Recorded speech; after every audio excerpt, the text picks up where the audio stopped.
আপনার সঙ্গে রয়েছে আমি মিরাজউদ্দিন। প্রায় 4 ঘন্টার বেশি সময় ধরে তারা হোটেল ইন্টারকন্টিনেন্টালের সামনে কিন্তু অবস্থান নিলেও এই মুহূর্তে পুলিশের ব্যারিকেড ভেঙে জুলাই বিপ্লবে যারা আহত হয়েছেন তারা কিন্তু ডক্টর মোহাম্মদ ইউনূস অর্থাৎ প্রধান উপদেষ্টার বাসভবনের অভিমুখে কিন্তু তারা রওনা দিয়েছেন।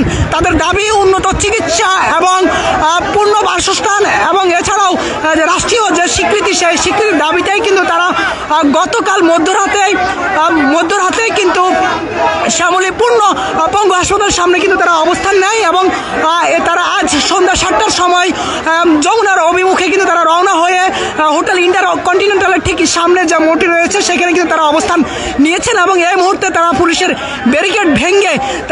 ব্যারিকেড ভেঙে কিন্তু এই মুহূর্তে ডক্টর মোহাম্মদ ইউনূসের বাসভবন অর্থাৎ প্রধান উপদেষ্টার বাসভবনের অভিমুখে কিন্তু তারা রওনা হয়েছেন। দর্শক আপনারা কে কোথায় থেকে আমাদের সঙ্গে যুক্ত আছেন জানাতে পারেন কমেন্ট বক্সে। এছাড়াও জুলাই বিপ্লবে যারা আহত হয়েছেন তাদের যে দাবি সে বিষয়ে আপনার মতামত কি সেটাও কিন্তু জানাতে পারেন আমাদের কমেন্ট বক্সে।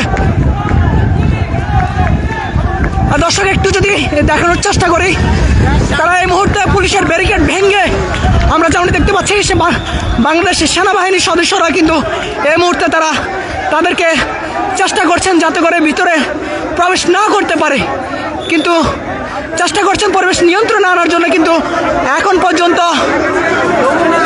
যমুনার ভিতরে কিন্তু জুলাই বিপ্লবে যারা আহত হয়েছেন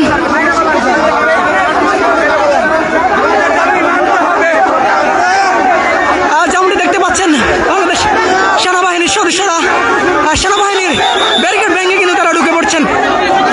সেনাবাহিনীর ব্যারিকেড পুলিশের ব্যারিকেড ভেঙে সর্বশেষ বাংলাদেশ সেনাবাহিনীর ব্যারিকেড ভেঙেও কিন্তু তারা ভিতরে প্রবেশ করছেন। আর কোনো ভাদাই তাদেরকে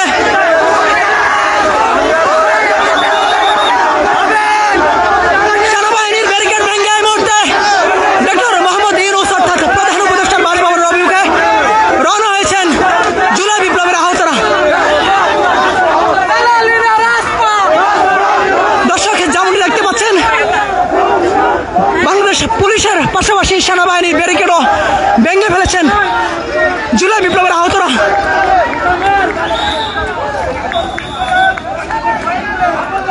তাদেরকে বোঝানোর চেষ্টা করছেন, তারা বলছেন যে